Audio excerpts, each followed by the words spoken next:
ஏடிஐஏ எனப்படும் Abu Dhabi investment authority, Mubadala investment company மற்றும் ADQ உள்ளிட்ட அபுதாபியின் மிகப்பெரிய அரசு நிதியங்கள் கடந்த சில ஆண்டுகளாக இந்தியாவில் தங்கள் முதலீட்டு நடவடிக்கைகளை தொடர்ந்து விரிவுபடுத்தி வருகின்றன. இந்த ஆண்டின் முதல் பாதியில் $1.7 பில்லியன் முதலீடுகளை வளைகுடாவின் இறையாண்மை நிதி நிறுவனங்கள் இந்தியாவில் செய்துள்ளன. இது கடந்த ஆண்டு இதே காலகட்டத்தில் முதலீடு செய்யப்பட்ட $700 மில்லியன் விட 2 மடங்குக்கும் அதிகமாகும். கடந்த மே மாதத்தில் பிரதமர் மோடி ஐக்கிய அரபு அமீரகத்துக்கு சென்றபோது உடனடி சந்தை வருமானத்தை ஈட்டுவதை விட நீண்டகால நிதி தளங்களை உருவாக்குவதை நோக்கமாக கொண்டு பல முதலீட்டு திட்டங்கள் அறிவிக்கப்பட்டன. அவை அமீரகத்தின் என்பிடி மூலம் இந்தியாவின் வங்கித்துறைக்கு $3 பில்லியன், ஏடிஐஏவுடன் இணைந்து தேசிய முதலீடு மற்றும் உட்கட்டமைப்பு நிதியத்திற்கு $1 பில்லியன், சில்லறை வீட்டு வசதி மற்றும் வணிக கடன்கள் வளர்ச்சிக்காக இந்திய வங்கிசாரா நிதி நிறுவனம் ஒன்றில் $1 பில்லியன் என மொத்தம் $5 பில்லியன் மதிப்பிலான முதலீட்டு திட்டங்கள் ஆகும்.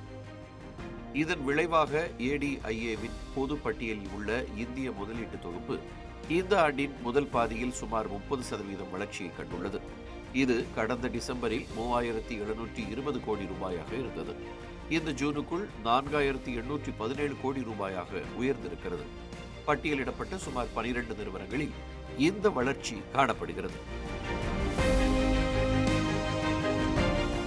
இந்த நம்பிக்கை தனியார் உட்கட்டமைப்பு திட்டங்களை தாண்டி இந்தியாவின் பரந்த பங்கு சந்தைகளுக்கும் பரவியுள்ளது என்பதையே கோடிட்டு காட்டுகிறது.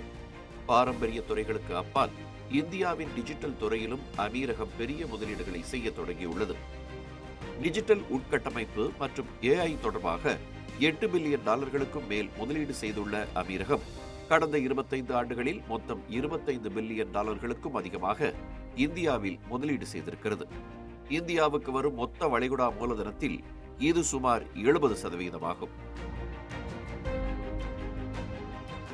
இந்நிலையில் சுமார் $100 பில்லியன் மேல் உள்ள இருதரப்பு வர்த்தகத்தை அடுத்த 6 ஆண்டுகளில் $200 பில்லியன் அதிகரிக்க திட்டமிடப்பட்டுள்ளது. குறுகிய கால சந்தை சுழற்சிகளை கடந்து சிந்திக்கும் முதலீட்டாளர்களுக்கு இந்தியாவின் முதலீட்டுச் சூழல் மிகவும் உறுதியானதாகவும் கவர்ச்சிகரமானதாகவும் இருக்கிறது. இந்த முதலீடுகள் உலகளாவிய சொத்து ஒதுக்கீட்டில் இந்தியாவின் நிலையை வலுப்படுத்துவதாகவும் உலகெங்கிலும் உள்ள நிறுவன முதலீட்டாளர்களிடையே அதிக நம்பிக்கையை ஏற்படுத்தியுள்ளது.